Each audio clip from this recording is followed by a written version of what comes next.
Teresa Piliero, and I'm here to share my story of how Rent affected my life. Simply put, it's helped me develop an enduring love of Broadway. Back in the early 1990s, I saw my first musical, and about 3/4 of the way through, I fell asleep. And I remember leaving the theater that night and thinking to myself, I don't get it. I don't get what the hype about Broadway is. I don't understand it. I didn't like it.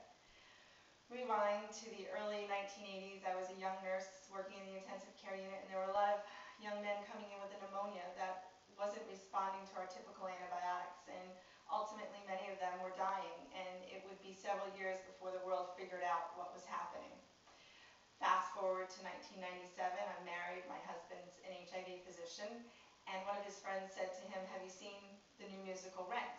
You've got to take Teresa, you've got to go see it. So Peter came home and told me about this musical that was a story of 5 artists living in the East Village, many of whom are infected with HIV, and he thought it would be a great thing for us to do. And I said to him, I don't want to go back to Broadway. I didn't get Broadway. I don't like it. But eventually I acquiesced, and we went to the Nederlander. And I remember about halfway through the production feeling an elation, a huge range of emotions. And I remember thinking to myself, this is what Broadway is all about. I get it. I got it. I love it. For this, I want to thank Jonathan Larson for the gift of being able to connect and appreciate Broadway in a way I would have never been able to.